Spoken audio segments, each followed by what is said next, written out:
Ilya, how's everything going? Welcome to the Purpose Over Pension podcast.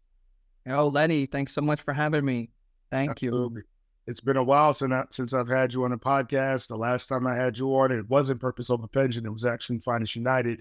And a lot of time has gone by. A lot of growth has happened, a lot of changes, and not only within myself, but within you. And I'm really happy for people to see your changes and the man that you are today. I'm so excited for your story that you're about to share. And if you don't mind, would you start out with who you are, where you're from, how you became a police officer, and we'll start there. Yeah, dude, sounds good. Thanks for everyone for tuning in. I just want to give a quick background, like Lenny said. I never had a reason to be a cop. Like, I didn't want to be a cop. I didn't know what I was going to do. I was lost. I graduated high school. I went to Westchester Community College. I wasn't sure. I just started taking like the prerequisites, the basic things, but before that, I got a scholarship, like my senior year, a full scholarship to go to Johnson's in Wales, Rhode Island, to be a chef. I loved cooking. I loved making food, and I had a full scholarship. And like I went in, I spoke with them, but after like doing more research, I was like, man, it just the pay is so low to start.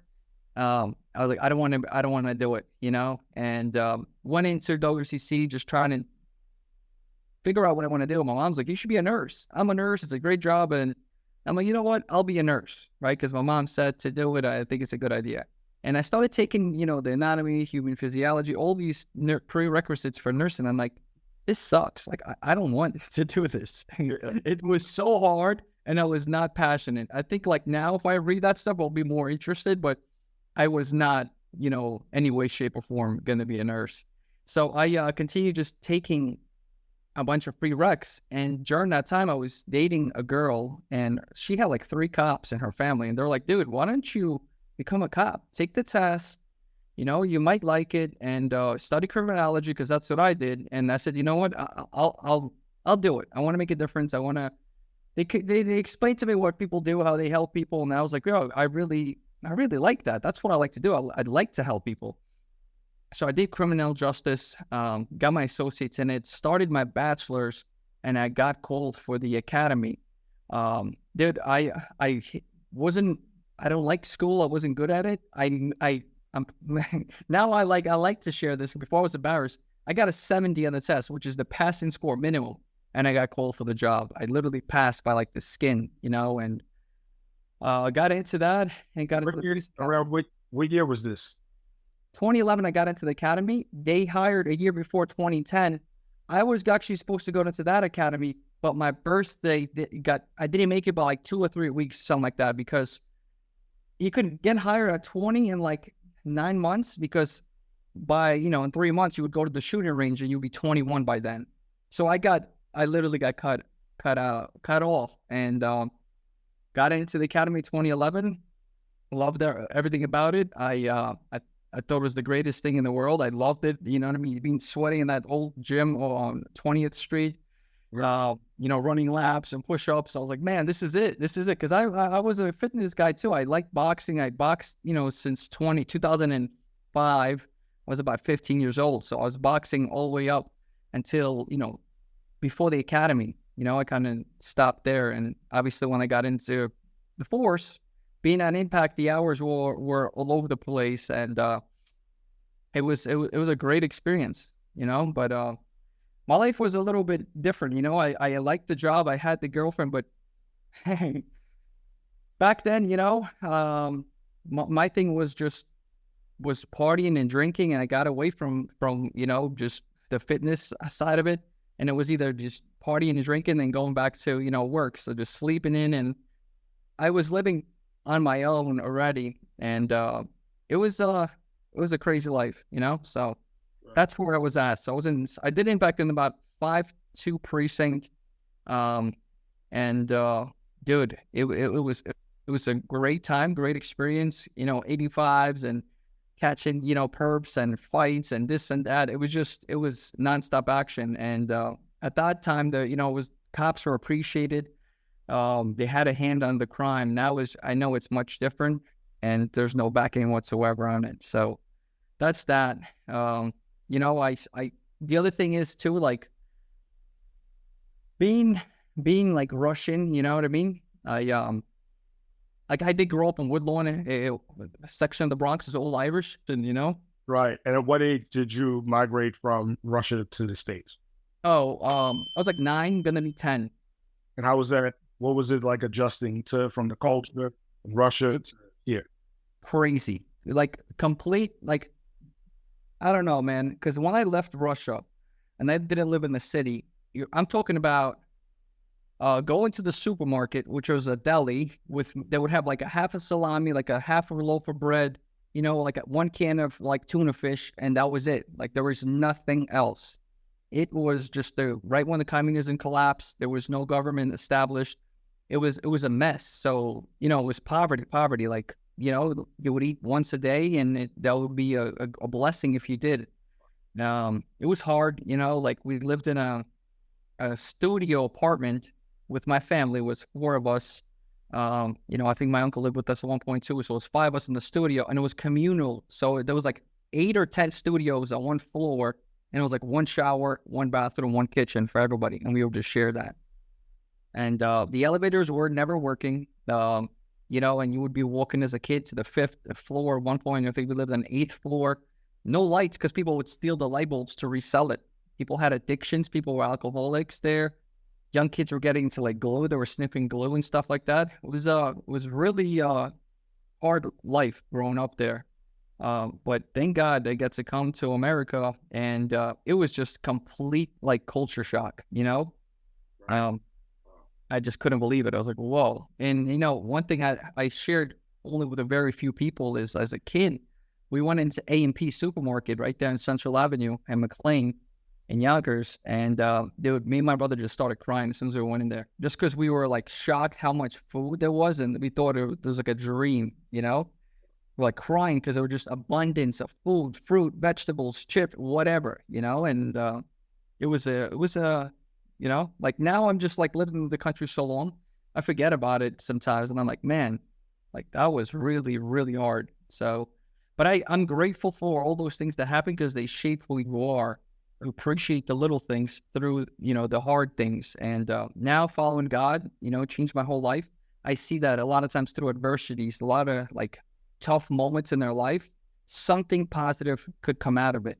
You know, you have to be just aware of it and let it, you know what I mean? Like see what it is and then get a lesson out of it or get a blessing out of it. Absolutely. Absolutely. So are you still on the job? No, I actually retired. So this is, we're in May. So I retired in April 10th was my last day, 2019. So I can't believe it. You know, 5 years already passed by. Right? It was like 2019. Oh, I guess it's toward 2024 already. So time is flying by, and I don't miss it. I'm grateful for what I did, but I'm just, you know, I like the business. I like what I do, the freedom I have. I miss the camaraderie of the cops, you know, the 85s, the 13s, when you're running out there trying to help each other out, going out to a gun run, like that stuff. I was an adrenaline junkie. I love that stuff. So, and that was my job. I really enjoyed it. But I'm no longer in the job, no. Right. So you went, like at the beginning, you stated that you were on the job, you enjoyed it. At what point did you say, this is not for me anymore? After 5-2, after I did impact there, I was there for about a year. I went to 4-4, and you know, it was when we had like I almost got to shooting back to back. Talking about like day 4 and then day 5 got into near a shooting, and I'll get into the story if you have time. You know. Yeah, right into it. You love it. Yeah, day 4 was me and my partner Zach. We were just trying to pull over a car. He blew a stop sign in front of us, and we're trying to pull him over, and he just speeds up. So we're like, oh, maybe he thinks we're going to a heavy job, so he's trying to get out of the way. Until he takes a sharp turn, I'm like, dude, I think he's running. So then he like jumps the curb, gets back on, hits one car. That car it's like a cherry picker. The guy's like working on cables. He like nearly falls off. He's holding on. And in the process of this car chase, I'm calling for backup. And Central was giving me attitude too. She's like, she don't want to hear it. But this dude hit, I think it was a total of 10 vehicles, and eventually crashed with a taxi trying to go down a one-way and spun out. At that time, I'm seeing this guy going on the glove compartment and grabbing something in his hand. You know what I mean? To me, it was like, yo, this is a gun. So we pulled off. I had my gun. I'm like, drop the gun, drop the gun. He grabs it. He's pointing at it. He jumps out of because his door is stuck, out of the passenger seat, jumps out of the driver's seat, takes off. One guy goes left, guys go right. I go after the guy on the left, and we catch him. And I'm like, bro, what were you pointing at me? I almost shot you. I almost killed you. Because I always, like, you know what, play back? Like cops. You know what I mean? Usually after a car crash, the guys are just going off with the shooting. And this guy is like pointing an object at me. Your adrenaline's pumping. Tunnel vision's kicked in. He was like, dude, it was my phone. I was hoping I would scare you. And I was like, wow, you're crazy, dude. You know, and we got him, and the other guy was like hiding. They put a search party, so SB, what is it? I didn't even know. I was about to say SWAT. It's how long it's been off the job. It's ESU. So forgive me, guys. It's been a little bit. So ESU, like, I'm sorry. Yeah, I'm like SWAT. I'm like, you just left some of that in the past, and you focus on now. But yeah, so they ended up like doing a whole search party, and they're like leaving. And one cop hears something under the car, and then the guy's like shivering. So they didn't realize it was him. I'm like, there you are. So they grabbed the guy, arrested him. Right. Me and my partner are like, yo, whose collar is this? Who's going to get the arrest, right? It's like, no, it's mine. Comes to find out, these guys stole a car in Jersey, did a robberies. They had a weapon, the imitating pistol or pistol, I don't remember the details. They robbed like 2 or 3 stores in Jersey, drove the stolen car into the Bronx, and we pulled them over. Wow. So it's a GLA, and, like, these guys had robberies and all that stuff, pattern going on. Next day, my partner ends up taking it. He was crazy about like cars. Like he was trying to get into auto crime since I met him. He was like, I want to do this. I love cars and this and that. And he would know the stickers, the numbers, all that stuff. Actually, he finally got in. So congratulations, Zach. And the next day, I'm with my partner, Flood, and we were just a basic night. I think we popped our tire. We got it fixed. And we're just driving around, and we get called to a job. They're saying like on people breaking glass and bottles. So we said, all right, cool, let's go to this job. We get there. The sergeant's already there with his driver. Some like older lady, she's got like bottles or something. And I'm like, oh, it's probably her, And then we asked Central, what floor is it on? And she says, oh, it's like 4th floor, I think 4 David or 4 Eddie apartment. So I said, and my sergeant says, go upstairs, check it out. We go upstairs. We just think this lady was sleeping, breaking glass. The door's a little cracked open. We hear like some commotion going on there. Like we enter in, and the lady jumps up. She's like, "Thank God you're here. You got to go in there. They're killing each other there." And we're like, "Yo, what?" She's like, "Oh my God, thank God. Go be careful. Go be careful." Dude, I get into like the vestibule, and I start seeing blood all over the place. And I'm like, "What is going on?" I get into the doorway, and there's a male standing over a female, just like full Nelson, just boom, boom, ground and pounding, just punching her in on the ground. So I instantly run to him. I punch him and I grab him, throw him on. I'm trying to cuff him now. And this lady just gets up and starts stabbing him right in his butt, like in his butt cheeks. She's like stabbing him. And I'm like, oh, what? And I grab her now like this, and I'm holding her. And I'm like, man, I don't want this knife to cut me, dude. It's because it's like, it's right there. And I look down. It's not a knife. It's a 44 Magnum, bro. And it's pointing right at my leg. And at that second, I was just like, dude, I was so scared. I was so scared because everything happened so quick. I'm like, drop the gun. Or I'll shoot you. And she says, you ain't going to shoot me. And then she cursed, right? She's like, you ain't going to shoot me. And I tell my partner, yo, she's got a gun. She's got a gun. So he puts it over the radio. The boss starts running upstairs. The 85 is going over.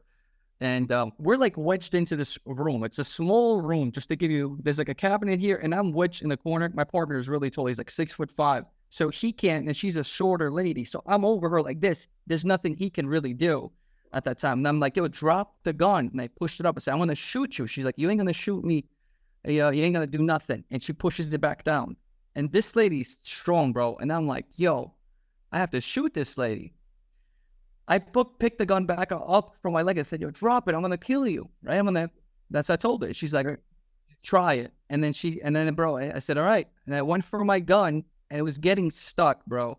And I felt it going back down. And my boxing like instinct kicked in. I just hit her back of the head with the right hooks. Just kept hitting her until I threw her on the bed next to the dude who was handcuffed, screaming, blood everywhere. And she's like, why are you hitting me? And I'm like, and I have the gun in my hand. I'm like, are you kidding me? What do you mean? Why am I hitting you? I'm covered in her blood, the guy's blood. And I punched her again. And I grabbed hold of her. And my boss walked in, dude. And he's like, Cos, chill out. I'm like, bro, I almost killed this lady. She's asking me why, but she almost shot me in my leg. And he's like, go wash your face. I have blood all over it. And I was wearing glasses. So they were like, dude, you might have to go in the cocktail. You have blood. Bro, it was a nightmare. And then ended up making an arrest, going down back to the precinct, it was like day 5. So I had RDO court every single day after that. It was crazy, man. And just a background story. Now the guys they took the girl, taking the guy back. He's going to go, put on my pants. My pants are in the living room. It's going to be cold in the precinct. We find another gun right there in the area where the lady initially was sitting. Says, thank God you're here. There was another gun there. And the guy had priors for gun charges. He a federal case with trigger lock, meaning that he was dealing guns. This lady killed somebody when her and another woman jumped a girl when they were 16 and manslaughter. Right, got hit with manslaughter. They beat the heck out of her that she died, and they gave her manslaughter as a minor first charge. She just came out maybe 2 months ago. And that guy was her boyfriend. She thought he was like not answering the phone, so he was jealous. She climbed up the fire escape, knocked on the door. When he went to look, she busted the window with the gun, cracking his head, and there was a big fight there. And that's when we got in. That's the backstory. So yeah, dude. So I wrap around, 3 days.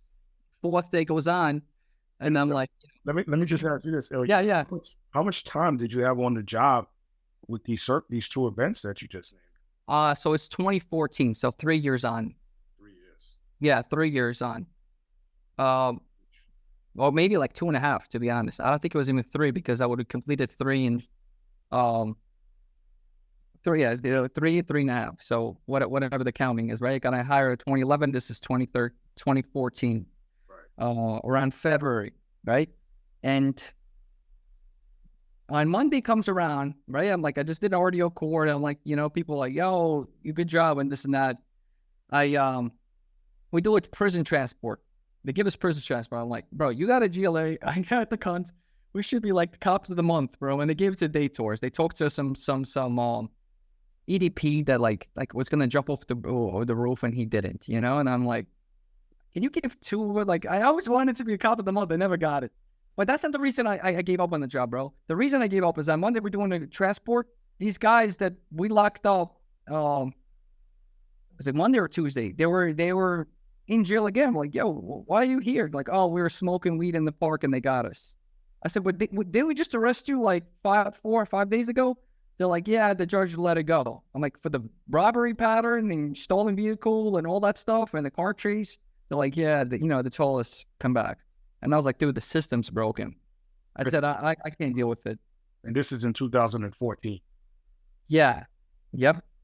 I was just like, yo, this is crazy. I said, these guys are out. We risk our lives. Like, if I got into a shooting and like, you know what I mean? Like, it's you have to deal with that whole process that you got into a shooting. There's a legal aspect of it. You have to go to court. You don't know if you're justified, not justified. And I was like, and then I was got into a shooting with this lady. I was like, this is crazy. Like, so I really just kind of shut down. I was just like, all right, I don't want to do anything. And in that case too, in our case, the one that I with the lady, it took about a year to go to like trial, and they pleaded out. The lady spent 2 days in jail, paid the bail, time served. The guy did a year. and that was his time served. And I was like, yo, how is this possible? Right. So what did that do for you mentally? What did that do for you emotionally as far as your purpose with you being on the job? You got on the job to help people. yeah, That's who you are naturally. After that circumstance and you seeing that she only got 2 days and he got a year when yep, it could have ended your life, yes. what did that do for, what did that do to you? No, man, it made me like angry, confused. Like, how is this possible? I don't understand. I was just so confused. And I was like, yo, I'm not putting myself at this type of risk again.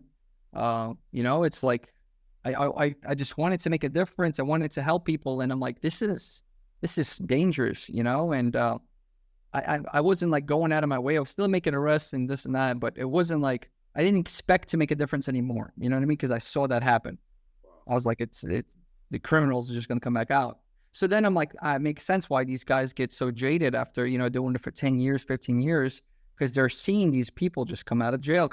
So I started understanding like why some people were like really grumpy and burnt out. And I'm like, now it makes sense. Right. Right. So Yeah. that kind of got things flowing with you saying, you know what, maybe this isn't for me. Yeah.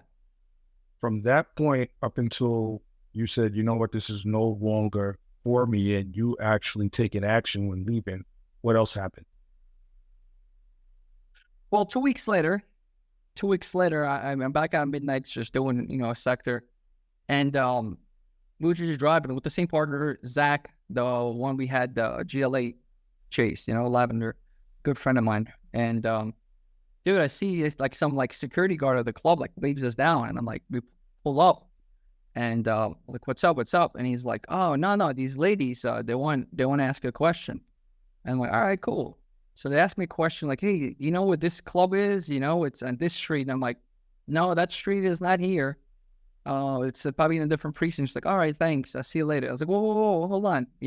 Let me get your number. Maybe you and I could have a drink or whatever. And that woman ended up being my wife. So she's my wife now. Oh, wow. So if I would have gotten to a shooting, dude, I would have never met my wife, the mother of my children.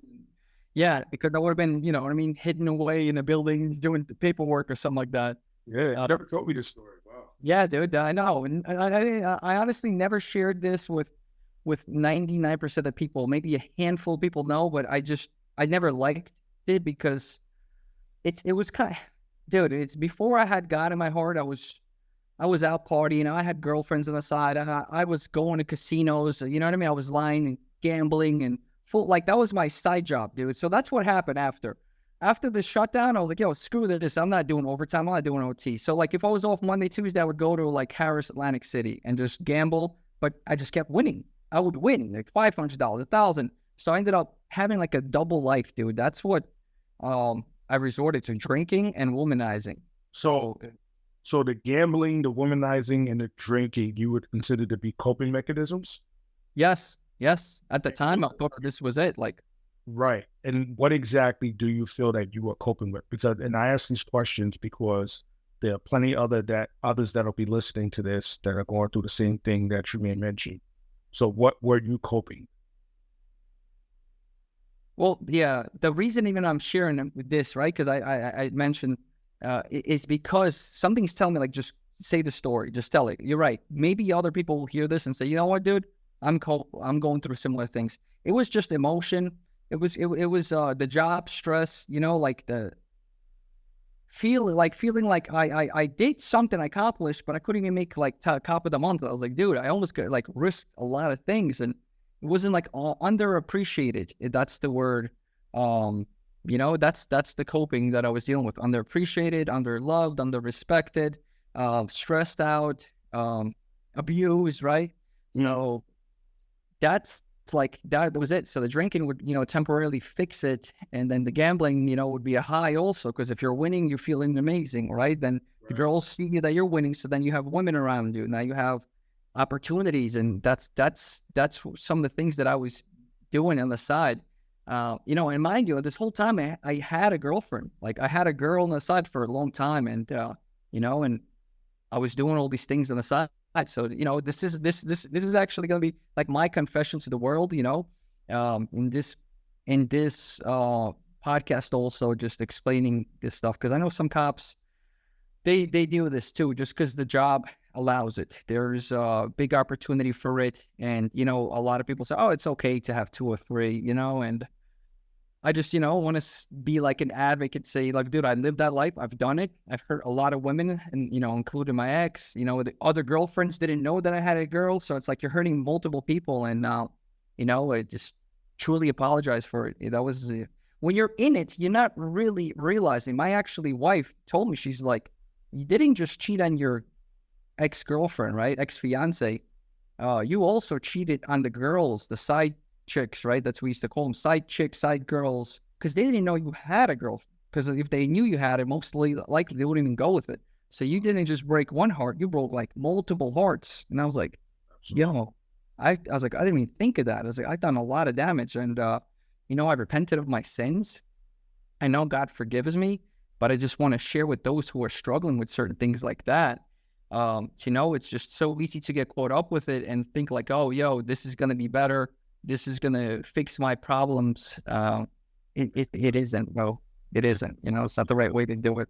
Right, right. Well, thank you for sharing that. There's a lot of people who need to hear that. And it's something that I shared on a podcast that I did with the LT's daughter. Her name is Catherine. But I spoke about coping mechanisms and pornography and drinking as well. Oh, yeah. That is part of my recovery process right now, and just getting good with God and understanding who it is that He needs me, and speaking on it so that we can help other men that may be struggling with the same things. Now, you met your now wife. What else happened in that time period where you said enough was enough? So before I jump in, you just said another thing that triggered coping, right? When I was doing midnights, like you said, pornography is a big thing for guys on midnights. I don't know. I'm sure for a lot of cops, but I think it was like, it was like a joke go around, but it wasn't a joke because everyone would do it. Everyone would watch pornography and then drink beer and then go to sleep. Like the young cops, that was like the routine. You know what I mean? Coming home at 8 in the morning, you're all stressed out. Hammer 3-4 beers by yourself, right? Before going to sleep, looking at pornography, because your life is upside down. Midnight's like the forgotten tour, and it's hard, dude. Midnight's is really hard. So, you know, this goes out to the guys and girls that are in midnight, on midnights, you know? And I feel your pain. I've been there, you know, but what helped me eventually, we'll get to it, is Christ, dude. Jesus Christ. It really changed my life. But let's get back into the story. So I met this girl. I really liked her. You know, I ended up hanging out with her, and I liked her, dude. I was like, I liked her because we just talked. Even when I was in Atlantic City gambling and doing all this stuff, I just kept talking to her on the phone, you know, and I really liked her personality, but I had to come clean, you know. After like we hung out a few times, I was like, listen, there's 2 things. I'd lied to you about my age, right? Because I didn't want to scare her off, dude. She was 33 at the time. I was 24, but I told her I was like, I'm 31. I lied to her, and she's just, you know, she's like, oh, wow, you look so young. I said, yeah, I'm, you know, I'm Russian. I have good genes or whatever. But I had to come clean. I was like, dude, you know, and then she had 2 daughters. And then I told her, I was like, look, you know, I'm not this age. And also, I was like, yo, listen, I actually, when I met you, I broke up with my girlfriend and we're taking a break. I'm going back with her, you know, and she's like, okay, cool. You know, but I was like, but can we still be friends? I still want to like hang out with you. And she's like, I don't understand what you're trying to do. So she wasn't like happy about it at all, you know, but she did have feelings for me and I did too. So, you know, we ended up hanging out. The plan was like, yo, once I get married, I'm going to cut you off. We're going to be like, go our separate ways. You know, I don't know what I was thinking, dude. Like right now, like our biggest regret, me and my wife both were like, we should have just broke up with her, right? Obviously, that's the logical thing to it. But when you're in it, you're not seeing outside. You're like, how am I going to do this? How is this going to happen? I've been with this girl for like 7.5 years. You know, this is like around February, right? So we're getting married in July. And I'm like, yo, how is this going to happen? And dude, it just kind of kept leading on. I just kept falling more and more in love with my wife. And yeah, we try to break it up, you know, last second. I actually did get married, bro. I did get married. I was like, yo, my whole family's coming from Russia. Her family's coming from Portugal. You know, maybe I'll break up after. Like I got married, dude, and it's horrible. You know, you're insane. And I'm like, man, what was I thinking? You know, breaking up with her. I confessed to her. I was like, listen, you know what? I'm not in love with you. Like, I know we just got married, but I'm not in love with you. I have this other girl, and look, she's pregnant. So I was like, I need to be a man and go out there and take care of the kid, you know? Yeah. So it's crazy, dude. So that's what happened. And, you know, I definitely hurt her whole family in the process. I repent of those things. I apologized about it. But that's the path that I was led on. So, no, that's the path that I chose, right? By being on it and not seeing other options. Right. Mm-hmm. That's heavy. Heavy, bro. That's heavy. That's very. So I'm speaking from experience. You know what I mean? I was a liar. I was a gambler. I was a cheat. You know, like I moved in. Like as soon as they broke up, like we broke up, she took all this stuff. She cleared out the bank account. You know, because they were pissed off too. Like, yo, we spent all this money on weddings. It's like, yo, take all the money that we had, take it. You know, I moved in right away with my girlfriend who's pregnant. Now I have 2 daughters, right? So I'm like, I have 4 people that just extended my family. Right. And I think like we got married like in July 4th, and then by like August 4th, like, you know what I mean? We try to reconcile things through, but it was just like we ended up breaking up. I finished barricade detail, and then my delegate called me, yo, Kaz, where you at? I was like, I'm at barricades, bro. It's day 5. I'm about to go home, hang out. He's like, dude. The barriers. He's talking about. No, I'm sorry. Yeah, barriers detail. So like, oh, yeah, I'm about to go home.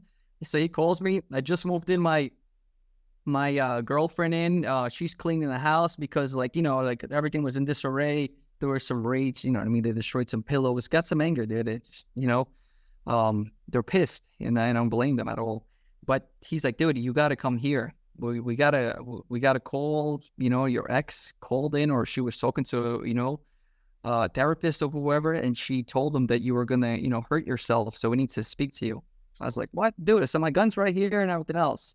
And, you know, for, you know, just being a man of God now, I confess everything, right? So, during an argument, not an argument, I would say during speaking to my ex and her cousin, she was like, yo, just try to work things out, right? Like, and I was like, no, I don't want to, you know? And she's like, no, like, why wouldn't you?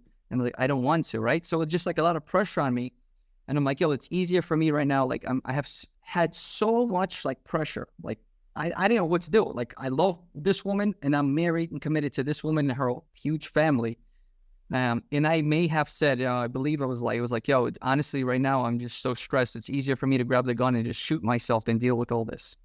So I did say that, right? And I didn't even remember it. I was like drinking too. It was just, and I didn't obviously do it. I'm speaking to you now, but I said that out of anger, out of just being like, what do I do? She, I guess, had a therapy session, and she brought that up. And I got, you know, and I'm like, I never said that. And it was like only till like years later, and I was like, you know what? I did say something to, you know, so she wasn't really lying. She wasn't lying. She said the truth. Now, I don't know if she said it to a therapy session or wrote him a letter, like anonymous on purpose, knowing the consequences, because, you know, but it is what it is. I'm not 100% sure. And so they took my gun. You know, they took me down to the psych ward in Manhattan, 168th Street, Presbyterian, stripping of my gun and my shield. And bro, like, that's when I actually felt depressed. I've never felt so low. And I was like, dude, I'm perfectly fine. I talked to the therapist in One Left Plaza. I'm like, yeah, like, I'm the one who broke up with her. Like, I'm the one filing for the divorce. Like, I don't get it. Like, you know, and she even talked to my girlfriend. I was like, no, we're happy. Everything's going great. I'm the happiest I've ever been. I'm like starting over. I don't know why this is even like happening. She's like, I know, but we got to take precautions, and you got to go, you know, spend at least, you know, 3 days in the ward. And I was like, 3 days? Are you kidding me? So I went in there around 7 o'clock at night, 7 or 7:30 at night. And I felt really upset and depressed. Like, I remember crying, speaking to my girlfriend, you know, like, I can't believe this is happening. Because it's just like, you go from being a cop to being like, nobody. You're here with EDPs. Like, there's EDPs everywhere, like actual people screaming and, you know, bashing their head. And They gave me a room, thank God for that. But they spoke with me there, and I supposed to spend 72 hours, right? 3 days. I got out by 12 o'clock next day because they're like, dude, you're perfectly fine. You're not suicidal. You know what I mean? There's nothing wrong with you. Different psychologists, psychiatrists, whatever, spoke with me, and they're like, no, you're fine. I'm like, yeah, I know that, but the job wants to cover its butt and throw me in, into the lion's den. So whoever's dealing with that, man, I know how it feels. It's not easy, if you feel, that's when you actually start feeling depressed, because then you go back to the precinct and everybody knows, look, he got jammed up. Yo, he's got no gun, he's got no shield. It sucks. I've been there, but just stay strong, bro. It's okay. Wow. Not the end of the world. It's a process, part of story. Like, look, now I'm sharing it with joy. I'm sharing it with joy, because this is going to help somebody else. So you shared earlier, or you mentioned earlier, that the tough circumstances that we go through in our life, they're usually a trial period that we just have to make it through and learn the lessons from it and then proceed with the future and apply it. Yeah. So how have you done that? So after I got jammed up, they moved me to admin office. It just so happened that it was around August. There was a smoker, right? NYPD smoker boxing event. And I'm admin, working directly for admin lieutenant.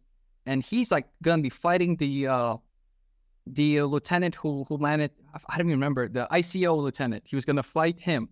And they're like, yo, Kaz, I don't know how the rumor went around. They're like, I heard you box. Can you coach this guy? And I'm like, what? All right, sounds good. So I was coaching there, and we were building out a whole gym in the 404 precinct, which stands till this day. And I ended up training him. I was actually going to go fight too, but it was too soon. And, the lieutenant ended up winning. And that was it. Like, my name got, brought up to the lieutenant for the boxing team. He's a Russian guy. Oh, he's a boxer. So they're like, yo, I'll get you a fight in October. So I got to join the boxing team because of that. It was like, it just one after, the other, because I was sitting there like pulling my hair, like trying to figure out this admin work. And I'm like, I'm not good at this stuff. Like, yeah. You know what I mean? But the adversity started like turning around. Boxing team, I had the fight in October. I won. I got a fight with against FDNY in Madison Square Garden in November. Then another fight in February, then another fight, I believe, in March or April. And it just kept happening. And like the fights, I got, brought into the boxing team. So I was like, yo, this is awesome. And one thing led to another.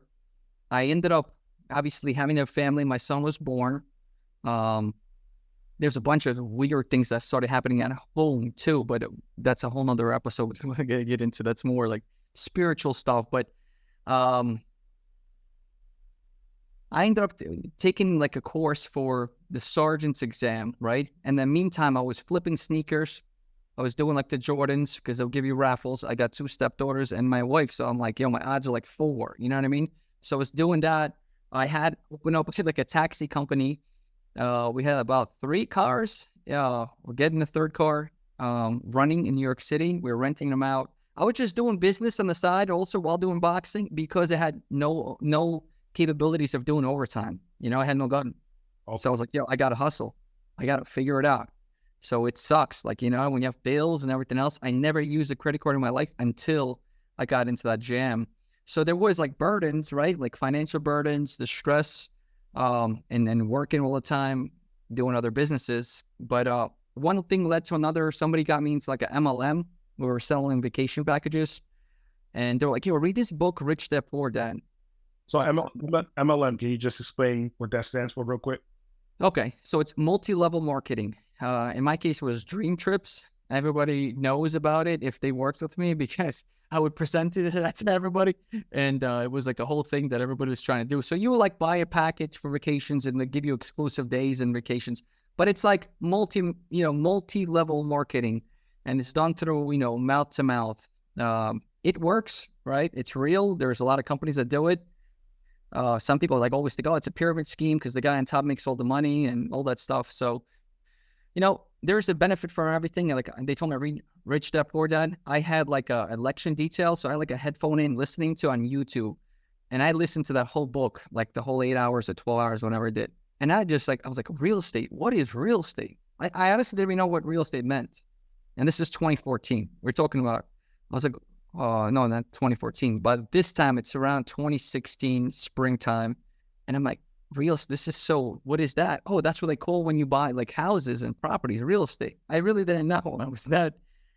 Had no idea. But yeah, so the next day I went to the bank. I tried talking to them. I think I got like a small amount of money that I had saved up plus credit cards. I'm gonna go to an auction and buy it. So I knew a little bit, but enough to be dangerous. Okay. If I would have won a house like in the auction bid, I would have been screwed because I would have just lost all the money. And my current wife, my wife is like, "What are you doing? I can't believe you did that." I was like, "No, we got against real estate." And one thing led to another. I ended up learning from a person online on YouTube, and then he had a mentorship program, and I joined it in 2016. And the rest was history. Then I started learning about real estate, started investing. How much? It wasn't. How much did that course run you? Oh, it was like 10 grand. Put in a credit card. I was going to ask you how'd you pay for it, and the reason why is because, once again, I feel like a lot of cops, they come up with excuses as to why they cannot afford to learn, why they can't afford to pay for a course. They'll pay for college, they'll pay for other forms of education, but when it comes down to something that's related directly to them and the genre or the profession or business that they want to be involved in, they usually don't invest in themselves. And that's something that I talked about on the previous podcast with Joe and Amanda. So I wanted to see what your technique was to get paid. Yeah. To get that paid. You're 100% right. It's cops and just regular people. A lot of people don't invest in themselves. They don't realize the benefits, like how important it is. Because like I said, I tried being reckless myself. I almost lost all that money, going to like trying to learn on your own. Didn't know. Like they say, like, enough to be dangerous. You might know a few things to be dangerous to yourself, right? Because you might get yourself into a legal situation where now you're obligated to, to buy a house or to pay and all that stuff. So, I've spent easily over $150,000 on education alone, if not more, since I started. Just courses and seminars and meetups and all that stuff. You just continue to learn, and like I started since 2016, 8 years.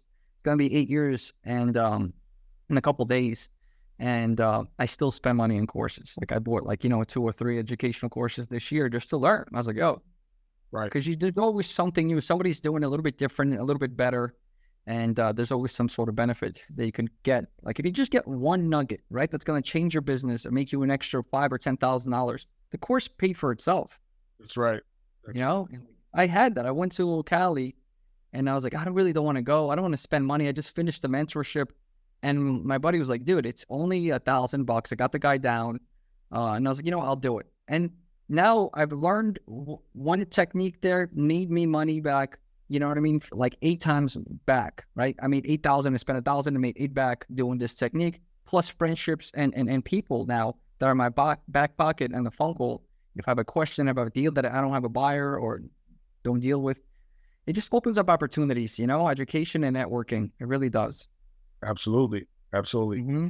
So you started learning about real estate. After you learned, how soon did you take action? So we're talking about when is the elections? Like November. Is it like in April? No, like the ones that happened in the springtime. Because this was 2016. The It primary. was like March, maybe April, right? I listened to that Rich Dad Poor Dad.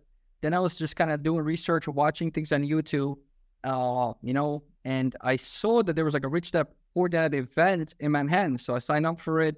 I think it was free. And then it was like a 3-day event and I paid for that too. But it wasn't really Rich Dad Poor Dad. They just had the logo and they were like using it.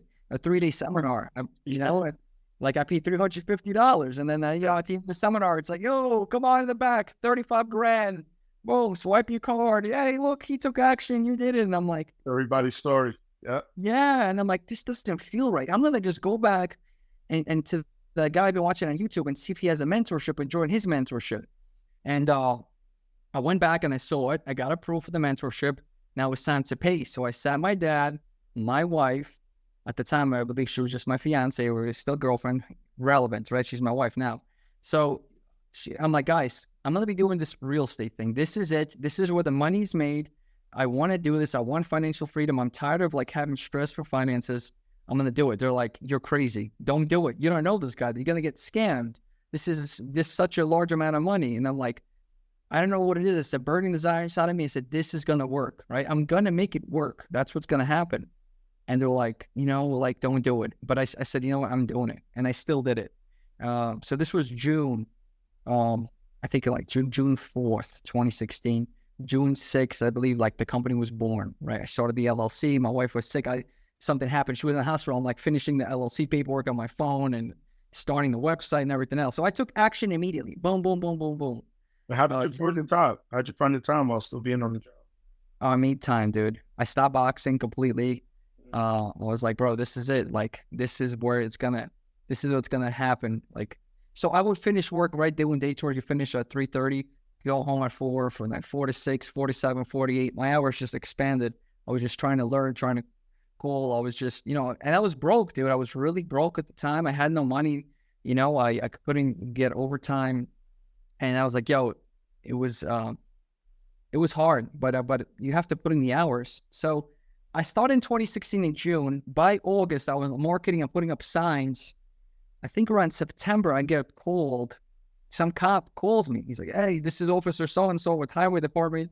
You guys put up a sign close to the highway. I was like, oh, yeah, for advertising. He was selling a house? He's like, no. My captain said whoever's put this thing in to get him arrested or find him. I'm like, bro, I'm actually a cop. You know what I mean? Like, I didn't know that was illegal, honestly. He's like, well, it's too close to the highway. It's considered like graffiti. And I was like, what? And I was like, bro, I'm really sorry. Tell your boss I'm a cop. I didn't know. He's like, well, you're a cop? All right, let me try to talk to him. He hangs up, calls me back. He's like, hey, you're a cop. Where you work? I said, 404. He's like, give me a text number. All right, boo, boo, boo. All right, man, let me talk to him, see what happens. Bro, he doesn't call me the next day. I call him, doesn't answer. I call him again, boom. I call him again, and I forget about it, right? Like a month later, I get GO'd. And I was like, oh, man. I get GO'd. So, like, I get GO'd around October, right? While this is happening, ordeal, another case happened with the signs.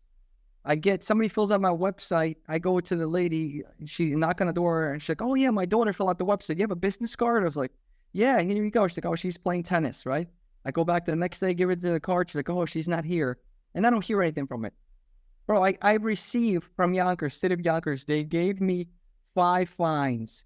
I think I got $500 each. It was like $2,500. And then I got the job hammering from there. So, like, I'm just explaining this. I started a business. It was really hard because I had to invest money. My whole family was going against it. The job just, Geo 15 me. And I got this ticket that I have to pay for, $2,500. I was like, yo, everything is going against me. So I was like, I'm about to give up. But I was like, you know what? No, man. We're going to give up and do what? The same thing I've been doing? I was like, I need to do this. Right. So I went through the GO, and it was a sergeant that I knew, bro, from 5'2". I was like, oh, all right, cool, and started speaking to him. He's like, hey, how's the boxing? I see you and this and that. But when he got to the questions, bro, he just turned to like a snake and he would just go after me. And I was like, what is going on here? Like, what? It's this, you know what I mean?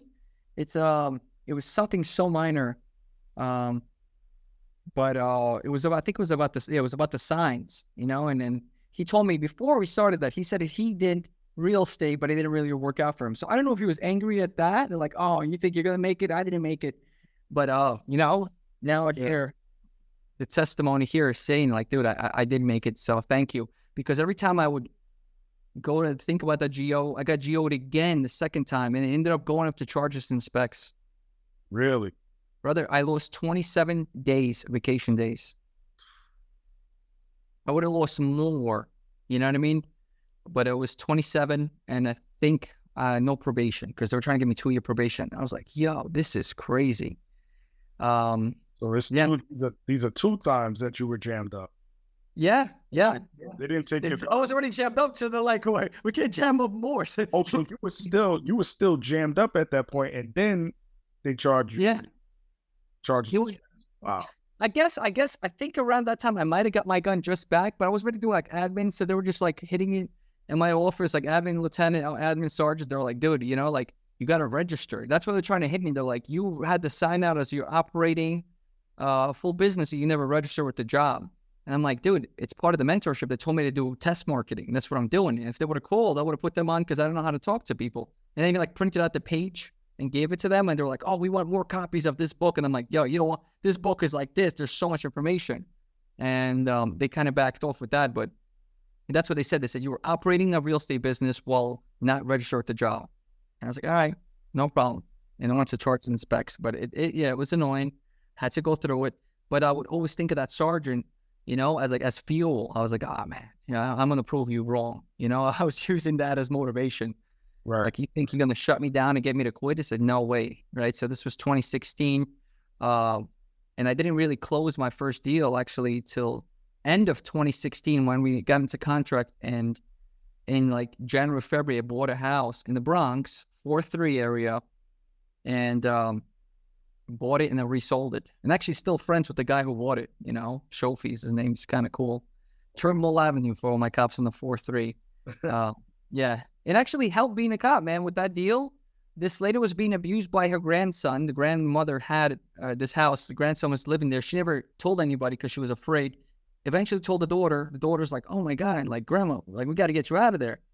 And I think they were like, they weren't sure what to do. And I was like, you got to arrest the guy, right? So they got him arrested. I'm like, you're going to get an order of protection because I think I went to domestic violence during that time. So I like learned a bunch of things and then eventually went back to admin. But they got him arrested. So when we went to see the house, they went to show me the house, he was there. And I'm like, you have an order of protection. That's an automatic arrest. Let's get him, right? They're like, we're so scared. I was like, all right, I'll call. Actually, a few cops that I trained from the boxing team. I'm like, bro, is this your sector? He's like, not really, but I'll drive by there, bro. I was like, all right, please, man, clear this house out. So when my friends came there were cops. Dude, the dude got out and ran away. So we changed the locks, go to the next day. The guy's in there again. And I'm like, yo, this guy doesn't learn. So I think I call my friend again. He's like, dude, I'm off, you know? But call the precinct. So I tried call the precinct, was busy. We called 911 with the grandmother. They started talking like, who are you? I was like, I'm the buyer too, you know, and I think I identified myself too. And then like the sergeant came back on and he was like, oh, he's a cop. Oh my God, we have to call the duty captain. I'm like, no, dude. I said, I'm not here. The problem is here. I'm in the back. I don't need more problems. I'm just here. He's like, dude, just walk away. I was like, all right, I'll see you later. So I walked away. And this dude, like, I think he ran away again. So now I'm coming around, like, we're already in contract to buy this house. I go with my dad because my dad does a little contracting work. He knows how to do these things.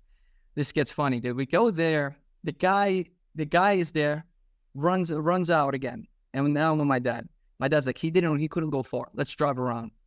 And we drive around and we see him, me and my dad. And my dad's like, there he is. Let me talk to him so he doesn't come back. And he's like, oh, you got to understand that my dad has like a thick Russian accent. You know, he's like a scary, scary person. And he goes like, yo, bro, come here. And the guy comes out to the door. He said, yo, do you see the guy who live in that house? He knows it's him, right? He's like, you see him? He's like, no, I never seen him. He's like, okay, tell him I'm going to break his legs and throw him off the bridge and watch him try to swim. Make sure he gets the message. And he's like, oh, shoot. And he turned to the left, ran out so quick. I've never seen that dude come back. And this is how we fixed it in Russia. I was like, Dad, yo, you're crazy. So for people that don't know, there's so many different ways that a person can get involved in real estate. What way did you begin your real estate investing? What is it called?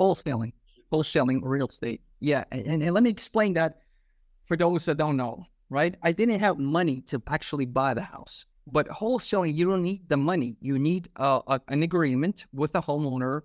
For example, in my case, it was like, I'll buy this someone for $200,000, but I know after the house is repaired and fixed, it could be worth $320,000, right? $300,000. So there's equity in that deal.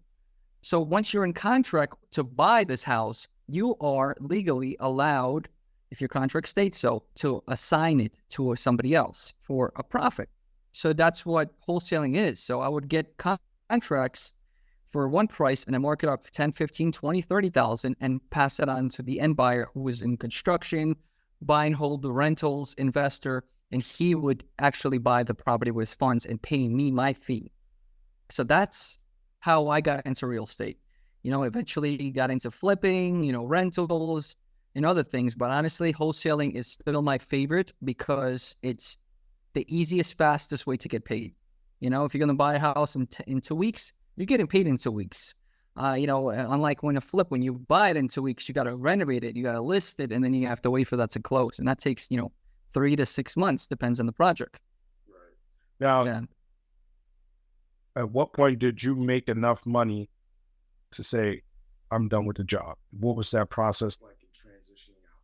So 2016, I started, I made, well, technically I made $5,000 because I knew the guy, I assigned the contract to him, and he ended up being a cousin of one of my friends from the 4-4 on midnight. So I was like, oh, cool. And that's why I got paid. So that's not, usually that's not the way it happens. He like paid me, you know what I mean? Like on the side, and actually held his word. Usually it doesn't work that way. But so it took me about 6 to 7 months to make a real deal. I made, 48,000, and I would have to give half to my mentor because he's like, I'll teach you everything, just split 50-50. And for me, I'm like, that's fair, like that's 100% fair. And that's what we did. So that was 2016, 2017. I got married, moved to, was in DR doing my first virtual deal. And I came back, dude, I got sent to All Out. And I ended up doing like 2 really big deals, like another one for like 35,000, another one for like 90,000 or 85,000. So I was like, yo, and I'm like, that's just, that's the actual year. And then like, I looked at my taxes, I was like, dude, I made more than my CEO of the precinct. Like, like highest ranking officer. I was like, yo, I made more money than them. I'm like, oh man, I was like excited. Yeah. So like 2017, towards the end of it, I ended up mentoring somebody, and we ended up partnering up, working together. 2017, 2018, and then 2019, I was like, dude, I'm quitting. I went to a real estate event. I had no plan on quitting because I had the worker's mentality, and I was online talking. They're like, oh, you're a cop, cool. And it's my buddy Tang, Donovan, and Eric. I just visited them in Texas not too long ago. They were like, dude, you're still a cop. Why? I was like, what do you mean? They're like, you just told me you have $100,000 closing in profit next year. You said $100,000 a year? I was like, yeah. They're like, you're making that in a month. Why are you still a cop? I was like, because that's what you do. You're supposed to have your job and the pension and the retirement. They're like, think about it. They're like, hold on, you making the $100,000. Think about how much more money you can make when you're doing it full time. Because I explained to them, I work, 7 to 3, and I would go 4 o'clock to the office, 4 to 11, like nonstop. And what was the reason that you said again? What was the reason you said to them?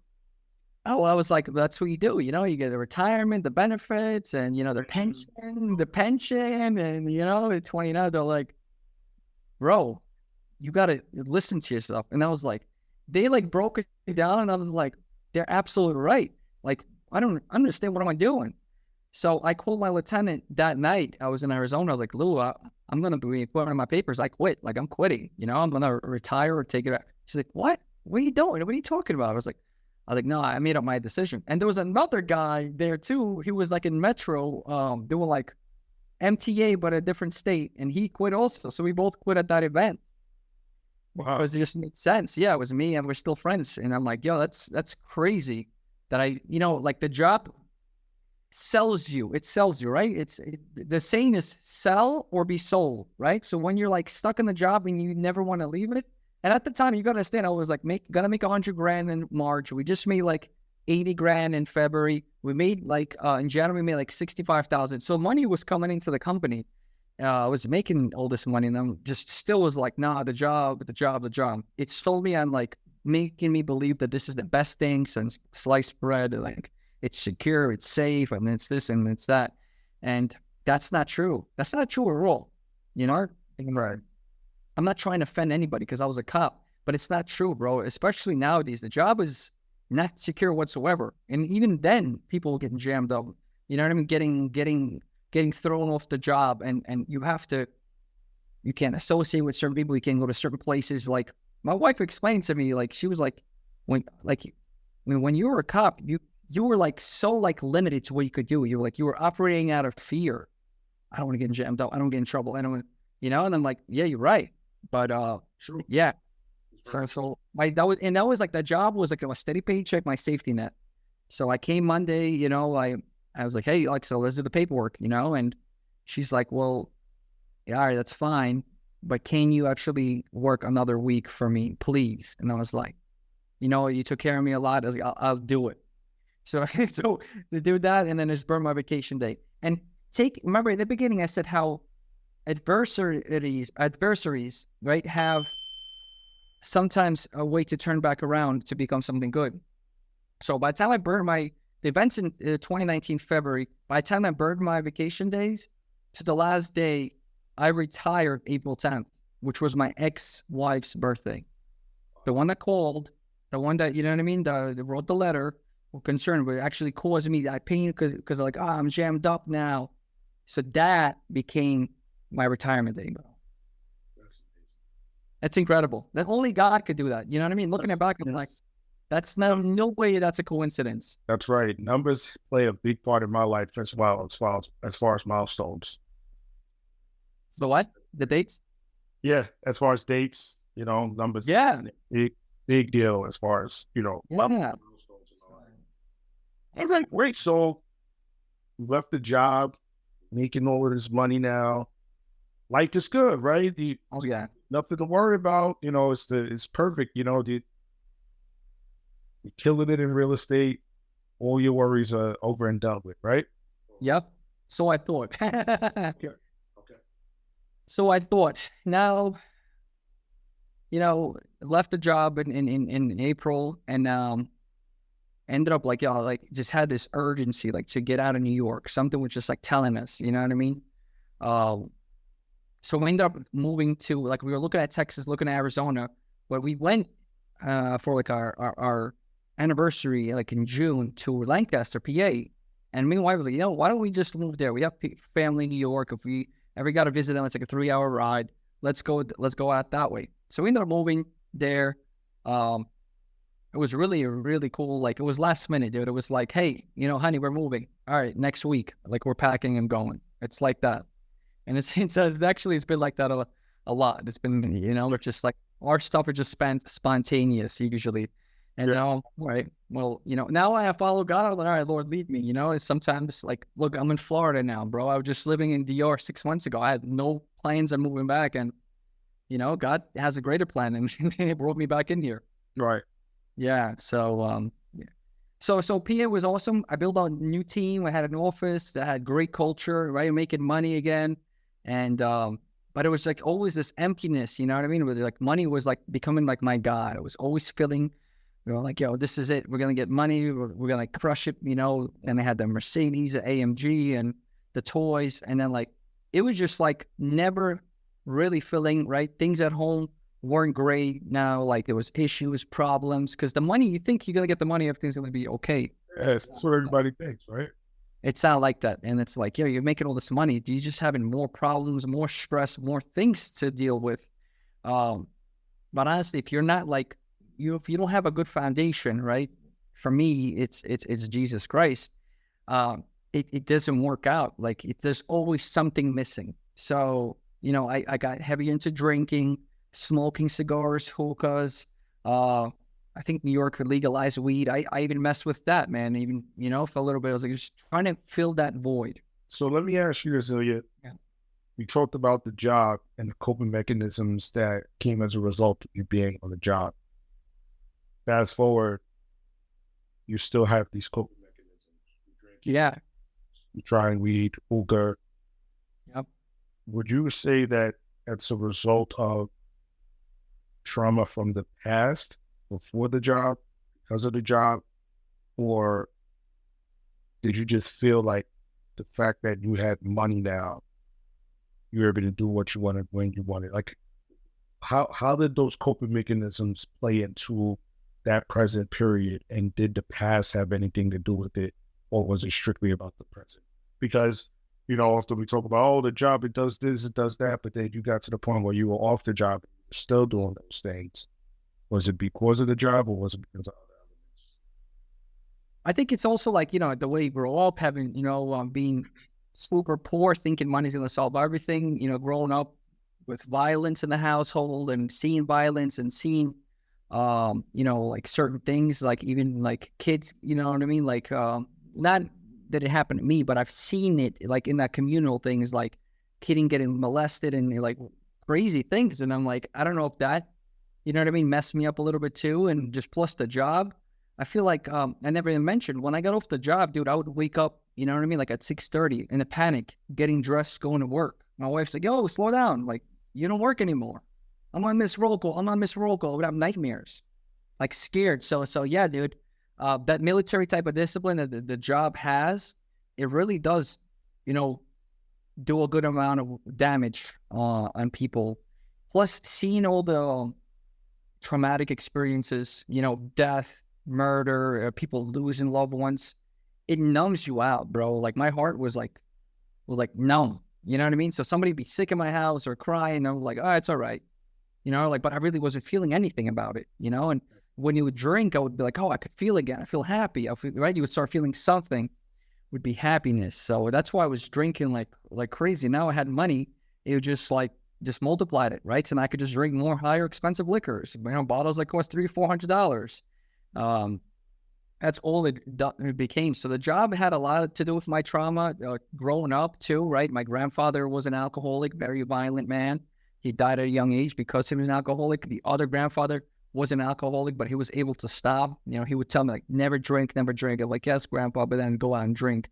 You know, and yeah. Do you feel like the money? I always said that the job and you having a shield and having the powerful authority, it enhances who you truly are.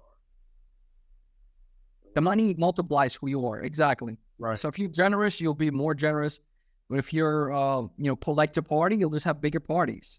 So, right. And did that increase more when you had more money? Did it? Yes. Who you truly were in that moment in time because of the amount of money that you had. Yeah, dude. There's like a big ego trip that comes along with it too. You know what I mean? Like even in your household, you're like, yo, I'm the man. You know, I make the money, right? Like you try to flex on people and be a tough guy. And it's like, dude, like now I'm looking at it like, yeah, dude, I'm nobody, dude. I'm a speck, you know what I mean? In the ocean. Who am I to speak to people like that, right? Because the money does get to your head. Because then you're like, oh, look at me, I'm important. And then, you know, if you're struggling with, let's say, womanizing, right? Then your temptations come. You have money, you know, you have nicer clothing, you have the jewels, the cars, and that, like, you know, women are looking at you. So now you have those opportunities also. And you can very easily fall if you don't have a foundation, if you don't have like a home base to come back to, you know? Yeah. Yeah. It's crazy, bro. But so like we moved from Pennsylvania. My stepdaughter was moving in with her fiance to DR. We went there in 2021 just to help her out. And we were like, yeah, you know what? Why don't we move down here? Because I could work anywhere. Why don't we move there? We'll have our garden. We'll have our vegetables, fruits, right? We're going to be happy because now we have the money. Now we're trying to search for happiness. So me and my wife, we went there. We ended up finding the land, building it up, and building a house, right? But like during that construction, it was just arguments and fights and like we drinking nonstop, trying to fill that void. And now we're like, before we finished the construction, she was like, yo, we might even get divorced. And this is not even completed. Like we come here in search of happiness. We're going to leave like just, you know, more broken. So the money doesn't make you happy. It doesn't bring you true happiness. You know, that's the reality of it. You know, and things just got even worse and worse. And we would just continue to drink and party. You know what I mean? Wow. Yeah. What was your turning point? Was there? There was a turning point. So it all correlates, but I'm going to just keep it pretty short because... And actually, how was the... Sorry to interrupt. How was the business doing? So when we moved to DR, like, you know, like July, August of 2021, it was doing okay. But because the move was kind of expensive, the construction, it started kind of slowing down around September, October, right? And we're like, now I'm like, I'm getting back into debt. And I'm like, yo, this, because there was no like loans. I'm paying everything cash. It's Dominican Republic, third world country. Like no one's going to give you a loan to build a house. So I'm using all the profits that we're making, spending it on this construction, you know, and around like November, dude, my son lost a bunch of weight and one thing led to another. He got really sick, bro, and he had childhood diabetes where he was like in the coma in ICU for 7 days. We almost lost him. It's a true miracle, like we prayed.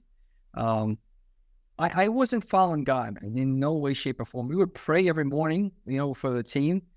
Around 2020, just kind of wind backing. I listened to this book. It was called Outwitting the Devil, or it's also called Interview with the Devil. And I was like, it was written by, you know who wrote it? It was either Dale Carnegie or, no, Dale Carnegie. He talks about Dale Carnegie. Yeah. It was the guy, Think and Grow Rich, right? The same author. Yes. Think and Grow Rich. And he was like a famous author. When I listened to that book, they were like, yeah, he didn't come out with this book till 70 years later. His family was afraid to come out with it. I was like, that's crazy. And then he started, I was like, that's weird. Why would they be afraid? It's truth. It's a lot of truth. It's deep truth. And, in an interview, he has like an interview with the devil. And mind you, I was like listening to this thing and I was like, bro, this sounds like something the devil would say. Like I heard it as for what it was. The title, not just that. And the guy who wrote it, like the author was like, I believe this was a devil telling me all these things. Napoleon Hill. Dude, scary. I got so scared around 2020. I was like, I'm going to go read the Bible. So I read the New Testament. But let me ask you this. I recall you saying that around that time, your business was doing the best that it's ever been. 2020, it started picking up. So it was like this, dude. It was like that, right? Like moved to Pennsylvania, was doing good, build up a team, boom, boom, and then people started getting inflated. You know what I mean? I would, and then issues were happening, and boom, went down. Then it started coming back up. That it was just like this, dude. It was a roller coaster. So 2020, whatever. Like I listened to the book, I read the New Testament. We tried doing the prayer thing. I was right next to a church too. I never, you know what I mean? Never even went to the church. So like we knew about God. 2021, when my son got sick, bro, I had no money. And because I was in the ER, they were like, you got to pay $8,600 right now in order for him to get admitted. And I'm like, dude, I got all my credit cards are maxed out on construction. So I'm just like thinking, and I'm like, man, what am I going to do? And I remember I had one card, and I ended up swiping it, putting it there. And like, I think I had like a deal that was going to close. We're fighting back and forth with this person. And I was only going to make like 5,000, but for me, that 5,000 was like 500,000. Yeah. I needed my kid's life is at stake. And I'm like, man, so, we had a supernatural experience, small experience with God, right? The miracle, obviously. So it's not small, it's huge because my son lived. My wife was losing faith. Some random guy came up to her, says, hey, you need to pray. This is the only way he's going to get out of there. And like that inspired her. I was praying. We were all praying. And the kid recovered super quick because they were saying like he should be there for a long time, but his blood level and everything else, the acidity level, got back quick. My wife's like, look, God, if you save my kid, I'll stop smoking cigarettes. I'm going to give that up. Right. So my son got saved. Now 2022 came around and I'm like, God, bless our business. I'm ready to receive, bless my business. And it started just exploding, dude, like exploding. We have never made so much profits in that time. And, instead of like going back and thanking God and starting like doing charities and learning more about God, we fell back into the world, right? Going back to coping. Hey, I started drinking again, started partying, I started fornicating, I started lying, looking at women, talking to women, doing a bunch of things on the side. And, my wife too, she's like, because we're making money, we're trying to deal with our emptiness again, with the outside world. And it's like, just thinking it back now, it's like, yo, God, help my son. Why don't you just use God to help yourself? Well, I didn't even know that was something that was available. I didn't even know that's how it works. I was like, oh, okay. So one thing led to another. At the end of that year, towards like around September, me and my wife are both like empty. We're always fighting, clashing. We're going out to the clubs every night, popping bottles, going to strip clubs. We're partying, we're drinking.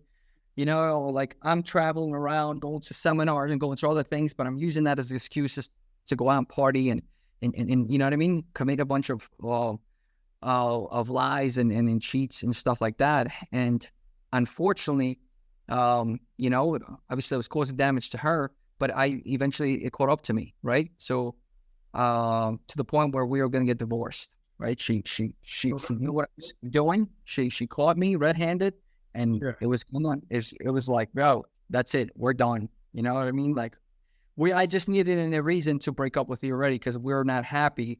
We were trying to be, temporarily happy with these things that we were doing from the world. But, my buddy called me I would say like a month before that happened. He's like, yo, God is telling me that you need to be careful with drinking, and that you need to stop drinking. And I was like, yeah, you're right. I do need to stop. And then I went home and drank. You know what I mean? But earlier you said what happened with your wife? She caught you red-handed with what? With a woman. Yep. It's another woman. Yeah, another woman. Yep. It's crazy, bro. It wasn't just my wife. It was like my wife, my stepdaughter, her husband or fiance, and her 3 friends. Like, I was like, what? Now, I was destroyed drunk, right? I was drinking, obviously, there. I don't know if my drink was spiked because I was really messed up. But, right, the penalties, what does the Bible verse say? The penalties of sin is death, right? So it's like if you do it, you know what I mean? Whether you're drunk or not, you still did it, right? So. Right. Wow. The wages of sin is death. Death, which is correct. Now, in that year, I don't know if you've explained or you told me how much you made during that year in your business. Yeah. And that you're willing to share. I know you said that it was your best year that you've ever, Well, just in June was like our biggest month. We made like $320,000 1 month. So that year, I think we made like 1 point, I don't know, like $1,040,000 or $1,060,000. $1 million, like practically 1.1, right? Let's say that. And then I'm like, so living in DR, virtually doing all this stuff. It's crazy. So you were closing deals in the United States while you were in DR. You made $1.1 million, and you're still going through this. And what? And you're still going through a traumatic experience within your household and your relationship. And yeah, because that year we're like, oh, God's gonna bless us, and He did. It's like, oh, it's gonna make things better. Thinking that more money is gonna make me even better. Like, we're gonna have nicer things. We're gonna work things out. We'll go out to more dinners and go out and drink, and it didn't. To the point where, look what happened, bro. It almost cost me my whole family. Right? My wife was getting ready to divorce. She talked to the lawyer. She got the paperwork ready, and God had revealed to me, like I heard a voice that was like, this happened so I can build you back up, right? Your whole family's going to come to God. And I was like, what is that random thought, And like, it started making sense in my head. I was like, this is the turning point. Like, a whole scenario played out in my head. And I was like, whoa, that's kind of strange. And I tried to explain to my wife. She's like, what are you talking about? So what you did is justified. It's good. She didn't understand it, right? And I was like, I jumped the gun trying to tell her. But I started like reading the Bible. I said, like, I started to learn about God, and like she's like, she didn't say that we're gonna work things out, but she didn't leave either. She was in the middle of, like, she would have her moments, and one night she was like, yo, let's have something to drink, just let's drink, nice and easy, not so much, and just, we can't drink so much. And I was like, nah, I don't want that. I don't want to go back to that. I said, look what we did. I said, it almost destroyed my whole family. She's like, why don't you smoke? Maybe you smoke or take it easy a little bit. I said, I don't want to smoke. I don't want to drink. I don't want to do anything again. I want to feel good. And the only way to do so is through God and Jesus Christ. And I declared that. And because of that voice, that audible voice, or that thought that you had in your head, rather, that's what brought you to God. That's what. So I heard that voice. Yep. I told my buddy, my good friend, of what happened. And he was just like, wow, man, and he was like, listen, at the end of the year, there's a really strong prayer in December, try to come out here. So during that time, like, I started reading the Bible. I wouldn't go out. She was like, I'm going out. I'm doing this. I'm doing that. I don't care. You want to make the change? Don't think I'm doing it. So I started making changes, reading the Bible. Like, I was watching Chosen and things about Jesus and God. And I was like, so she saw that I was starting to change, but she didn't trust me. She's like, you're about to go to North Carolina, in 2 weeks. So, like, how do I know you're not going to do, you know what I mean? She either lie again, and I'm like, listen, you've seen the changes I made. I'm serious. This is not just an act. Like, I want to change. And I said, and I believe if I go there, this is going to change our whole life and our family. right? So like I had faith. I declared that to her, and she said, you know what? Well, go. You know, like I trust you. And some weird, random, crazy things started happening right before. So like I ended up, me and her said, let's fast. Let's do a fast, right? Because it's in the Bible. Let's do like a 24-hour fast. We didn't even complete, maybe like, it wasn't even like 24 hours. It was like 18 hours. And she got a stomach ache, and so did I. So like, yo, let's break it. So then we went to a restaurant, ate something, but the stomach ache continued. Next day, it got worse. Like we couldn't eat anything, and worse and worse and worse as it got closer to the prayer, which is December 17th. And I'm talking about like I would eat anything, like one piece of rice. It would feel like acid was just coming down. And I was like, yo, this is so crazy. What is happening? I told my friend, and he says, bro, he says, whenever these prayers happen, right, the enemy tries to like attack, and there's resistance. And I'm like, what do you like? I kind of was aware of the spiritual world, but like he was explaining to me, he's like, whenever something good is happening, the devil never wants it to go through. He says, you're not going to believe this. My dad was getting onto the highway, and he was driving, and 2 tractor trailers next to him had a blowout at the same time where he had to slam the brake and get off. He almost got crushed by the tires. He said, there's a woman of God. She got T-boned. She's not going to make it to the prayers. Like something is really happening here. You know, if you can't make it, you know, I understand. And I was like, all right, cool. I go to sleep tomorrow, wake up, I'll see how it goes. I go to sleep, I wake up, do it, and I'm just in so much pain. This acid is just so burned. And I'm like, yeah, I'm going to call him. I'm just going to go to sleep. My son-in-law, I'm going to tell him to go to sleep, go home, go to sleep, because he was going to drive me early in the morning. And then like I brush my teeth, and I see a vision here. To go in, make 2 sunny side eggs, and eat soda crackers. And I'm like, what was that? Right? And I'm like, what? That's the weirdest breakfast I've ever heard. He's like, you know what? Let me try it. Yeah, I'm really hungry. I haven't eaten like 7 days. So I make that, dude. I take a bite of that egg, and instantly my stomach's healed. And the cracker. And I'm like, yo, this is crazy. And I'm eating it. I'm like, yo, Miguel, we're good. We're going to the airport. I was healed. You know, and I feel it now, and being with Christ, I'm like, God gave me a vision. He gave me what to eat to be cured. Because I was about to call my friend and just text him like, yo, I'm canceling. I'm going back to bed. Because like 4 a.m. I fly there, dude. And I, you know, the prayers on, I fly there Friday, and like I land in Miami. I had a layover. Dude, I had like, my wife's like, yo, if your stomach's better, take it easy, right? So I had like a chicken salad, and I was like, dude, I'm completely healed, but I'm starving. I was like, let me get a burger. So I just started pounding food. I'm like, yo, it's like it never existed. And yeah, my stomach was healed. And, you know, later on that not that night, but the next night, I ended up giving my life to Christ, you know, and it's a long story, so I don't know how much time you have, but I came to the Lord. I repented of my sins. I came to him, and it supernaturally changed my life, my family, and everybody. What does purpose over pension mean to you? If it does have. It does have a meaning to me, you know, because even in my story, the pension was such a big hook that had me in holding on, right? Like a big chain that was on me, like a dog who has a chain line. And I was like, I wasn't willing to break that chain off. Meanwhile, the money that I was making, it was huge. And I've seen that a lot. I've seen like one cop with me. I think he finally left, you know, a couple of years after I left. But he was doing like masonry work, right? He had a business on the side, and that business was making, you know, not, I don't know, as much as, but he was making double what he was as a cop. But the pension had him there. So your purpose, right? Your why, has to be big, right? It has to be something that you know.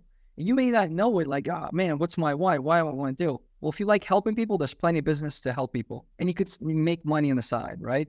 Like for me, the purpose for our company is individualized solutions for homeowners, because each situation is a little bit different. So we always structure the deal a little bit different, and we go above and beyond to help people, right? That's our purpose, right? And the pension that was keeping me, I had to let that go. I was like, yo, that's not going to hold me back, because I was so nervous, so scared. Once I got into the mindset of like, yo, this business is really needed. There's like 300 people per county that are getting foreclosed on. They're losing their home, living in the street. If I could go in there, help them save their house, or even, give them $20,000-$30,000 in their pocket so they have a place to move to or rent, I'm already serving a purpose in this society, right? Into this world. Right. Yeah. That's awesome. Now let's just clarify things. Just because you have your own business doesn't mean that it's easy, right? That's true, man. That is it's not for everybody. I feel like some people are just okay at a job. You know what I mean? Some people are just, they're gonna be just okay with it. If it's part of their purpose, it could be part of their purpose as well. Part of their purpose. You know what I mean? Just to let's say, cleaning toilet, whatever it is, right? Some people, they really enjoy it, right? Like I'm doing this and I'm with it. Not necessarily police officer. It could be any job. Some people like, I don't know. You know what I mean? They work at the Parks Department and they like the botanical gardens. They like flowers. Dude, that's awesome, right? We need people that know about that stuff. That's your purpose. Now, if you think you're bigger than like the current job you're in, you say like, I have a purpose, I have a life. Maybe, I want to do good things through making success and making money, right? Not like what I did, make money and help a little bit, but try to please myself in the flesh. If you have a purpose, helping foundation kids and who are dying in hospitals, go for it. Like, go for it. It's I would definitely recommend it. It's not easy, but it's not also hard. Like, you know what I mean? It's not impossible. I got a 70, dude. I got a 70 on the test. I'm not that smart. Right. I got a 47 on the sergeant's exam because I just put a bunch of answers on there because I had an appointment to go look at a house in drugs and in the Bronx. Dude, it's all good. Yeah. Well, I just want to share with people that I definitely know that you're within your purpose with helping people. I'm involved in wholesaling as well in the realm of real estate. You have helped me close a few deals. Yeah. Came from a very ugly situation with some people that was supposedly mentors and business partners. I didn't like the way that they worked.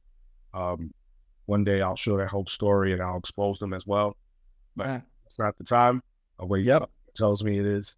But you have definitely changed the way that I look at the business, the way that I look at real estate, and have given me a lot of guidance, more guidance than I've received within probably the 6 years of trying to master wholesaling and master real estate. So truly appreciate you. And I know that now that God is working with you, that there's so much more to come from it. And for police officers that want to know more about God and not only know more about God, that's the most important thing. So we'll put that first. But God has given you the ability to help people financially through real estate and through the knowledge that He has given you to sustain your family and to align you with your purpose. And I know that there's going to be a lot of people out there that need your help just as much as me. So how would people go about finding you? I would say, on Instagram, they could find me. I still have the name, The Investor Cop. It's just stuck with me. I tried changing to Ilya Kosilov multiple times, but the guy had it, and I tried to take it away. The Investor Cop. Send me a message, and my profile is there. You can see. I think I have some free content there.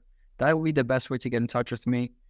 Whether you want to get started in real estate, or if you have questions about God, like you said, honestly, if I had God first as my foundation, right, I wouldn't have to go through all these detours and all these bumps on the road, right? But now because I did go through them, because God allowed me to experience that, you guys can also see, like, compare, like, look, my life is not so bad, or, hey, I have it hard, but you know what, this dude had it and he made it, right? So just use that as an inspiration, right? God sometimes leaves the toughest battles for His toughest warriors. So accept, the circumstances, how they are, and move forward, right? Because this is going to be a great future for you afterwards. Speaking of future, what things do you have planned in the future related to your business and also related to your passion to lead other people to Christ? All right, cool. So as far as the future, we have, well, we're going to be more focused on local since I'm now in Florida. Going to be more flipping. We're going to be focused more on flipping. So just learning that aspect, being not virtual anymore and getting into that, as well as education. I'm getting into education. We built out a whole course that cops can go from start to finish and know exactly what they need to do. It's going to help them understand what wholesaling it is, how to market. I honestly, like the $10,000 that I paid, I believe in my course there's even more that I put in there. It's so much information that you might have an information overload, but it's going to help you understand how to do this business and how to scale it up eventually. Also, starting with a one-man team to building up to a whole team and operating it. That's for the business. I can attest to that because I've taken your course as well. It's provided me with a lot of information. I know you spoke on redoing the course, maybe. Yeah, updating it. So I know that it's going to blow everybody else's that I've taken in the past out of the water. There you go, bro. So thank you for that. You're a living testimony because you've done it. You've done other mentorships and then you speak highly about it. So I really appreciate that, man. That means a lot. Coming from another cop and investor, bro, and a brother in Christ, man. So thank you. Right, that's right. And on the price forefront, what do you have planned? Man, God has great things planned out for me. I let the Holy Spirit lead, and eventually, like I started a church, a local home church in Dominican Republic that's still operating and running. And my kids are going to be moving down here. We're moving a church here. We're starting a ministry here in Florida. We're going to be doing homeless outreach because there's a lot of homeless people. These guys are like living in tents, living in like local woods because they have no shelters around here too. Eventually using my skills for real estate to possibly starting a local shelter here. And it's going to be really powerful. We're going to be doing outreach. We're going to be doing prayers. And, the best thing about the ministry we're doing, the business is going to fund that ministry. We'll never ask for money. We'll never say, hey, donate your 10%. We don't need your money, right? I've had all the blessings from God and I used it for stupidity and evil. Now it's time to use it for good. So all the money that he's giving me, we're using it towards outreach and building up this church here. So it's going to be big. That's great. That's great, man. Well, Ilya, thank you for joining the podcast once again. Just tell people one more time where they can find you. Oh, Instagram, Ilya Kos, ILYA. I'm sorry, no, the Investor Cop is Instagram, the Investor Cop. Facebook, Ilya Kos, like you see it here, ILYA KOS. And brother, actually, I might be down in New York, trying to coordinate a few trips here, but in July, it should be there in New York. I'm sure you and I will meet up. And I know that the NYPD is doing Cops in Christ. So I'm trying to see, I'm speaking to our mutual friend here, Louis, to see if we could actually speak and give my testimony to other officers that are there. That's in the works also. So, people want to go out there and know about Jesus and see me, live in person and speak to me. I should be there in July. It's going to be awesome. Excellent. Well, all right. Ilya, thanks again. I'm Lenny Bradley, your host. We signing off. Everybody. Blessings.